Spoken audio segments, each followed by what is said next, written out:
I had a look at the data from dozens of companies we analyzed this year, and when I spoke to them, they all had the same exact problem. None of them were able to attribute where some parts of their pipeline came from, which meant that when they got to the point in the year where they were having conversations about budget, the parts that are actually driving revenue got cut.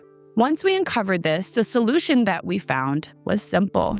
The solution is implementing a proper measurement system for marketing, one that gives you complete visibility and data about everything that happens from the discovery phase to the demo, all the way to closing the deal. And in the next few minutes, I'm gonna break it all down for you. So the first thing we wanna talk about is your hand raisers. These are the people who fill out a form, ask for a demo, or book a call with you directly. Across all of the companies we've looked at this year, these converted 3 to 10 times better than any other source of pipeline. Shocker, right? They brought in around 23% of all revenue. So most teams treat them as their easiest, fastest wins. And at first, they do look that way, but nobody actually becomes a hand raiser overnight. By the time someone fills out that form, they've usually known about you for a long time. When you look at the full journey from someone's first interaction with you to the day the sales rep starts working them,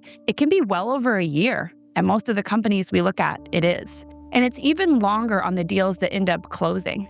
The average closed deal had more than a year of marketing behind it before the opportunity even existed. That's 448 days at one company and 540 at another.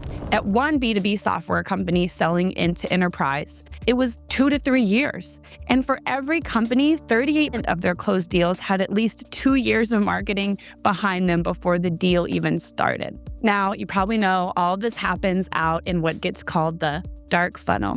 The dark funnel is pretty much everything that happens where you have no way to track it. It's all the things you never see, like offline conversations, a podcast that they heard you on, maybe a peer who recommended you directly. So the form they fill out is just the last step after all of this has already happened. But almost none of it shows up anywhere in your data. For about 55% of the companies that we went through this process with, everything that we could see happened in a single visit. They show up, they land on your site, ask for a demo, and that's the whole trail that your data has on them, which is why it looks like they came out of nowhere and bought the same day. And inside any single company, the breakdown of when prospects buy is almost always the same. Around 75% of them buy in that first session. Around 17% take their time, coming back 10 or more times over about 6 weeks before they ever reach out. And then around 8% have been following you for months, sometimes even years before they do anything. One deal that we analyzed for a company selling into enterprise seemingly came out of the blue, was attributed to sales source pipeline. But when we looked deeper at the data, we could see a pattern of visits over time where someone was coming to an event, they came to the website, they interacted with the case study pages, but no one was really paying attention to that full journey prior to sales creating the deal. And that was the story that everyone told. Now, after surfacing this data to the marketing leader, they were able to confidently go to the head of sales and the CEO and show for everyone to see, look at how impactful our events were on the course of this person's journey, and look how they brought other people along the way with them over time. So what decides your win rate? Well, that covers what happens before a deal even exists. Now, here's what I found about what happens during the deal. Every company has been grading their marketing on top of funnel numbers. Things like MQL, leads, how many forms got filled out, how many leads hit the scoring threshold. But in many cases, marketing's biggest impact on revenue doesn't show up at the top of the funnel. Sometimes it shows up in the middle and the end of the sales cycle, while sales is actively working a deal. And we saw this at nearly every company that we've looked at. At one company, for example, the deals where marketing stayed involved and active in the sales cycle closed at 55% win rate, compared to those where marketing wasn't involved in the sales cycle that only closed at 29% win rate. At another company that we looked at, marketing was already involved with 74% of their accounts a year or two before sales ever reached out. But for this company, it was the middle and end of the deal sales cycle where marketing was not showing up.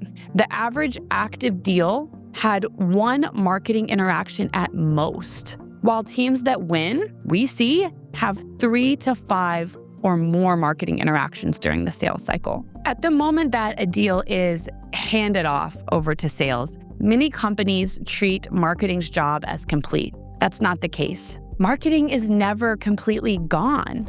Doing this results in pulling back one of your most important go-to-market assets during the time when your prospect and your buyer may need it most. They're about to make a decision. And you can see what that costs these companies in their win rates. They're dropping across the board. One company that we analyzed went from an 11% win rate down to 6%, with marketing contributing less and less in the sales cycle over the same period of time. And once the win rate tanks in this way, a company needs almost 3 times the pipeline that they were bringing in before to bring in the same revenue and to hit their goals. So if you're aiming for 3x pipeline coverage, for example, while your win rate is steadily declining and the influence that marketing is having is getting smaller and smaller, think about the math. How much more pipeline and how much more work are you having to do by not bringing marketing and sales together as a team to support your buyer?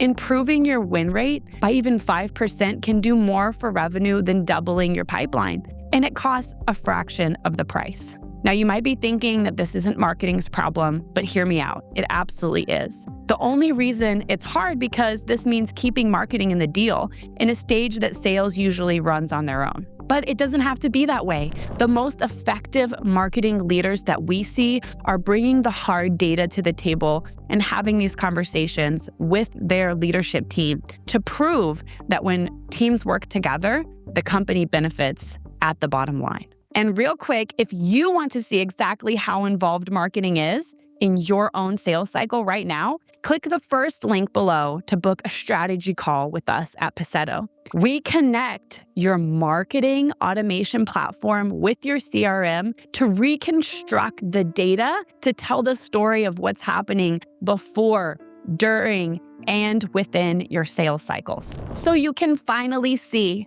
exactly how your pipeline gets created. And in less than 30 days, our marketing measurement sprint shows you what's working and what's just wasting budget. Anyway, back to the video. The prospecting black box. Now, everything we've covered to this point has been all about marketing. One of the biggest blind spots that we see is the impact of what your sales team is sourcing and prospecting. Across all of the companies we've looked at, 60 to 80% of the revenue couldn't be traced back to really knowing what the sales team is doing to build pipeline. Every deal shows a source. So they may say came from a sales rep or SDR, outbound sourced from a partner, but that label often isn't really where the deal started. That's because there's no record of the work that happened before it, how many cycles happened before we got the demo. We don't know, in most cases, who the rep is talking to, what's successful versus what's not, how many people they reached out to, or why they reached out in the first place. It's a big blind spot for most companies, let's be honest. And to make matters even worse, the way that companies approach deal source and pipeline source as being sales sourced versus marketing sourced really gives marketing little to no incentive to go see how they can help the sales team be even more effective in the work that they're already doing. Now, every company's different. For some companies, 50, 60% of revenue actually comes from sales source pipeline.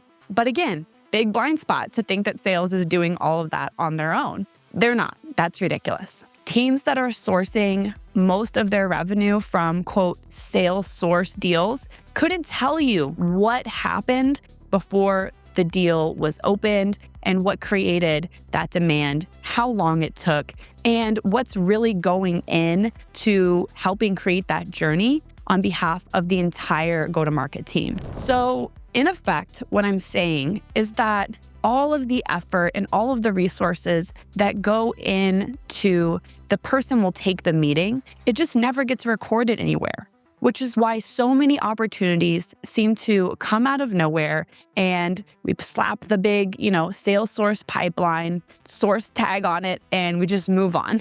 And marketing is sitting over here in the corner, scratching their head and saying, I know that's not the real story. And they would be right. This is the exact reason why hiring more sales reps keeps backfiring. The cycle is often the same. Pipeline is low, so leadership hires more reps. The marketing budget gets cut to pay for them. Conversion rates drop. And then leadership turns around and asks marketing for even more leads and more pipeline. And this is very obvious when you look at the numbers. One company that we worked with, we did a look back and we historically saw when they moved $2 million out of the marketing budget and put it straight into hiring more SDRs. Another company had added 4 reps to one of the key industries, but then over that same period of time, we watched the win rate go from 60 to 23% for the opportunities that were being worked. The last example I'll mention is a company that doubled what they spent on their reps, and they literally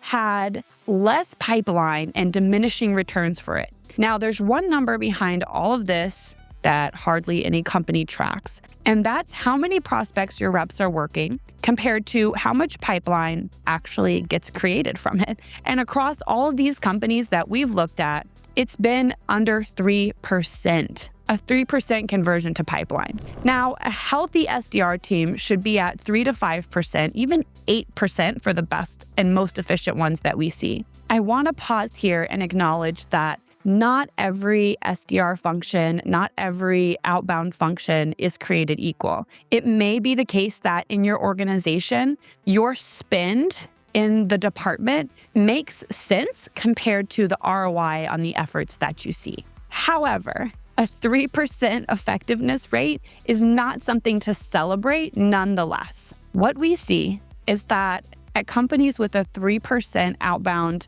prospecting to pipeline conversion rate is that they keep spending more and more on reps to try to just get more pipeline, even though their outbound motion is running 70% below benchmark. They can't even see it, and they're optimizing for the wrong thing. So when you put all of this together, it all comes back to the same root cause. Every one of these companies was measuring their marketing on whatever is easier to count and what shows up in your CRM and the metrics that your marketing automation platform has out of the box. These metrics don't work and they don't support you in 2026 and beyond. The work that marketing is doing in combination with the go-to-market team to bring in revenue, it barely gets measured at all.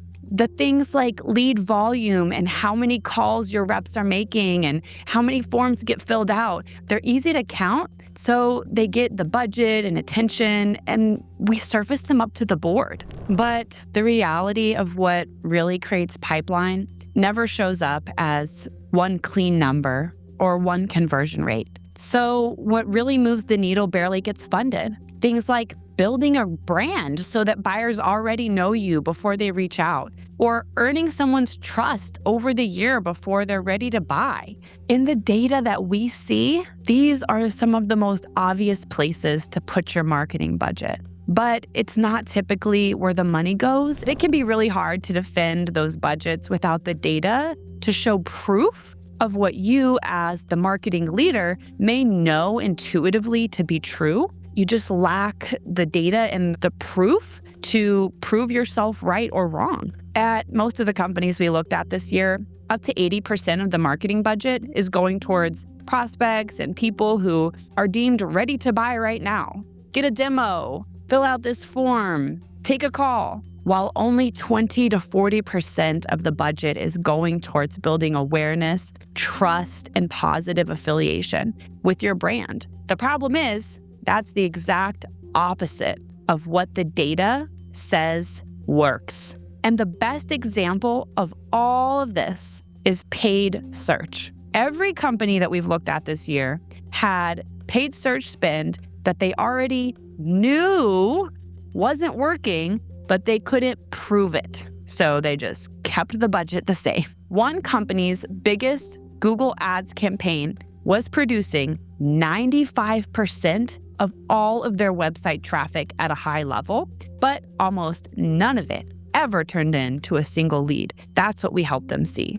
Another was running 22 different campaigns that brought in over 7,000 visits in one single month, but not one opportunity to show for it 6 months later. Another company that we looked at had 6-figure campaigns running with 0 closed deals to show for it over the course of the last 2 years. But the marketing leader was not able to make the decision to turn off those campaigns because it's the one channel that feels measurable, even when it's barely bringing in anything substantial. This is why every one of these companies, they just look almost identical.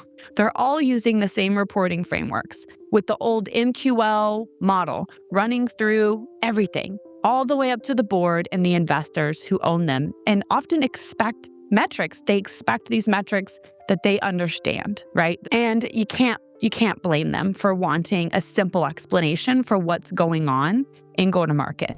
But here's where the problem really comes in. Because of this dynamic, the whole marketing strategy ends up being built around how the board thinks that they want to see numbers and what they expect, even when that has nothing to do with what actually is growing the business that we can see today. Now, none of this gets better with a new tactic or adding a new channel. It only changes when you get the data to fix what you're measuring in the first place. And the thing that stuck with me most is that on almost every team, people already knew that their scoreboard is wrong. They're tired of it. They want something different. Teams just don't have the hard numbers that marketing can take into the board meeting to prove what's actually happening so that beside MQL volume and marketing source pipeline, you can tell the real story. So nothing ever changes if you don't have that. Because you can't walk up to your leadership and ask them to change direction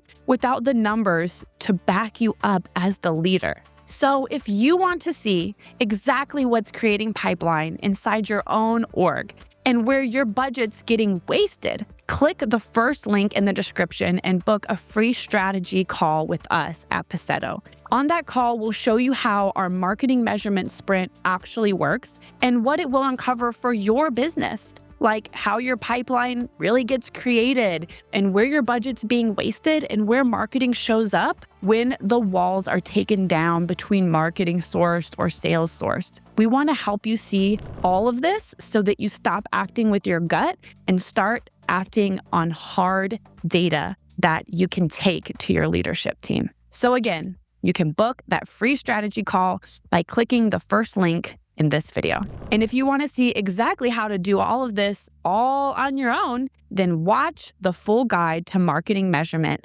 next. Thanks, and see you next time.